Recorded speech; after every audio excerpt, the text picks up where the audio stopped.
Well, hello everyone. The .40 caliber cartridge has been with law enforcement agencies for at least 2 decades. If you ask other people's opinion about a .40 caliber, some would probably say that .40 has more knockdown power than the 9mm. But a pistol that is chambered in 9mm will also hold more rounds because the cartridge is smaller than the .40. Well, similarly, a pistol that is chambered in .40 can hold a bit more rounds than the .45. But the knockdown power of .45 ACP is stronger than .40 caliber.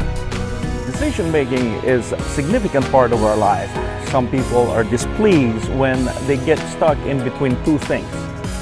But the good thing about making a decision is that it provides you the help needed in choosing multiple options.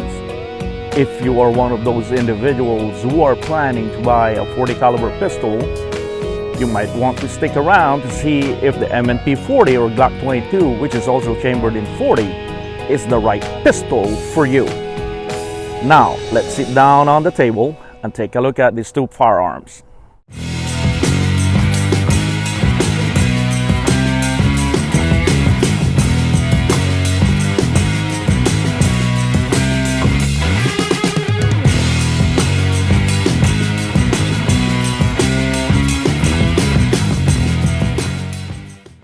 Everybody, in today's presentation we have two firearms, both are chambered in .40 caliber.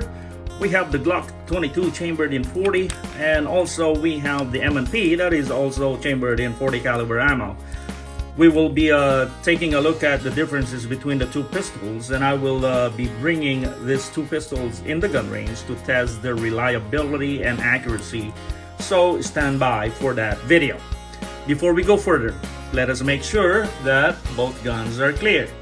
Let's clear the Glock first. Let us lock the slide to the rear. Let's check the chamber. The chamber is clear, no rounds in the chamber, no magazine inserted in the magazine well. The bolt face is clear. Cycle, cycle, cycle. The gun is clear. Let's do the same thing with the M&P. Let us lock the slide back to the rear. Let's check the chamber. No rounds in the chamber. No magazine inserted in the magazine well. The bolt face is clear. Cycle, cycle, cycle. The gun is clear as well. Alright. When Smith Wesson introduced the M&P line of pistol in the market, it captured some attention because the M&P might become the leading opponent of the Glock. And just by putting these two pistols together, you can instantly notice their differences. The M&P seems like more attractive because of its tactical look. They really designed this pistol based off the needs of the military and police. If you notice the top of the slide, the top of the slide is flat with rounded edges, giving the pistol that bulky look, but it still retains the tactical form. The slide of the Glock pistol is flat, but it does not have the rounded edges. The top of the slide is straight and the edges are square, which gives that simplistic design. Some of us out there likes it simple, and the Glock design is just like that. It's very simple. The Glock grips right there is also flat with a little added curve into it. And they also included finger grooves. As you can see, you can rest and relax your fingers when gripping the gun in your firing hand. It's very cool. The M&P, however, the M&P grip has no finger grooves, but they have that nice swelling of the grip that feels more ergonomic at the palm of your hand and provide you that natural feel. They also added the beaver tail, like the 1911 design, to brace the web of your firing hand as an added support when gripping the gun. The overall feel of the gun is tremendously magnificent, and I like it.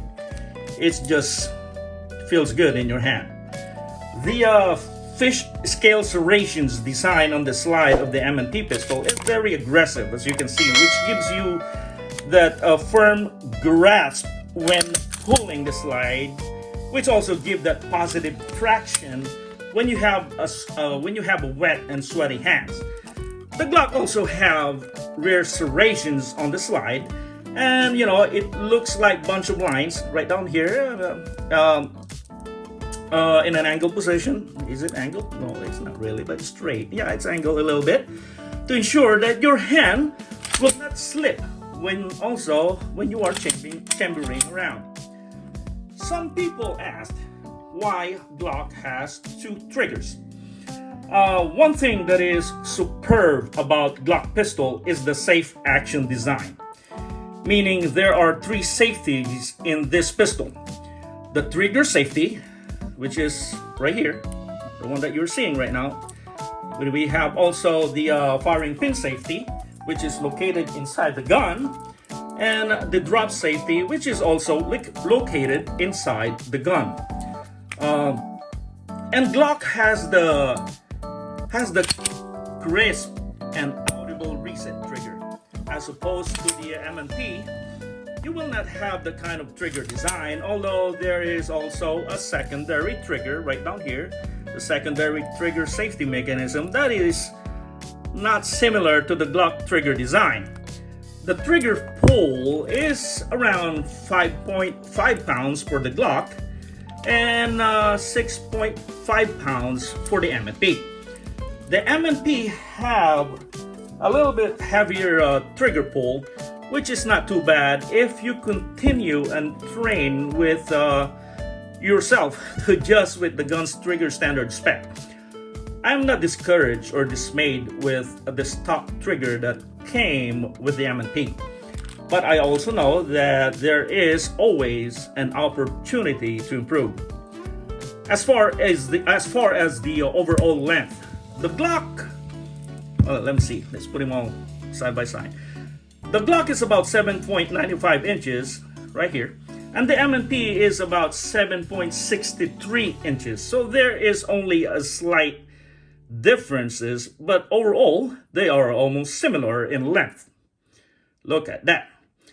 Another safety feature that S&W added is the magazine disconnect, meaning the trigger will not engage if there is no magazine inserted in the magazine well. Well, as you can see, I don't have a magazine with this pistol. Some look at this as a stupid idea, but if you really think about it, this gun is designed for military and police. Meaning, if by any chance a bad guy happens to grab the pistol and you both are wrestling with it, you can drop the magazine to engage the magazine disconnect. So no matter how the bad guy press that trigger, it will not fire even if there is a round in the chamber. Then maybe at that time you can pull out your backup gun, if you have one, to re-engage in action. Well, speaking of the magazines, one thing that I like about the Glock is the availability of the magazine. Every time I go to the gun store, there is always a Glock magazine readily available. Unlike the M&P 40, it's a little difficult to find magazine at the store, but you can always find them in the internet. Well, the sights included in the M&P is a standard 3-dot sights, which are dovetailed into the slide. We have a single dot in the front sight and 2 dots in the rear sight.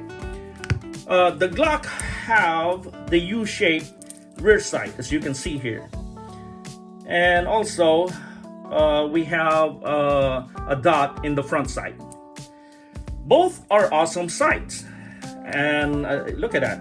And of course, you can always upgrade them on your personal preference, and there are a variety of choices that are available in the market. You can also upgrade the trigger if you so desire. All right. Both guns are equipped with accessory rails, where you can add tactical flashlight and laser sights. However, the M&P rail system, has more tactical look. I like it more than the Glock 22. It has more tactical look than the Glock 22. One thing that I like about the M&P design is they made the slide release ambidextrous. So for left-handed shooters, you will have the ability to press that slide release with your left hand, which is a big advantage for the M&P.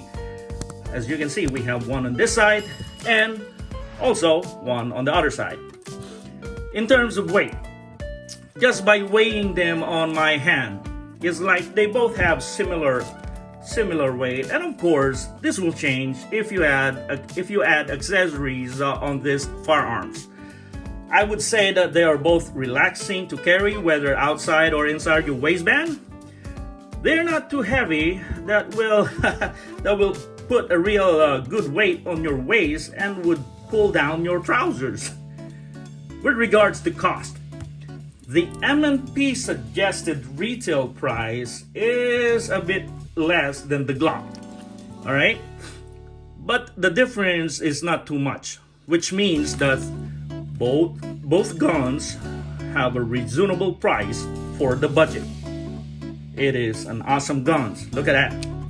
Nice pistols.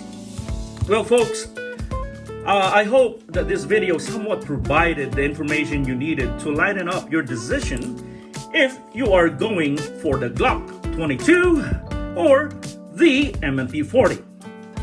If you like the content of my videos, don't forget to click the like and subscribe and notification bell button so you won't miss any of my video updates. Once again, this is Apolagay Armory saying, always know and follow all the weapons and range safety rules. And let's keep hitting the X-ring. I will see you again on our next video. Semper Fi, laging tapat, at mabuhay po kayong lahat. I will see you again. Wow, look at that.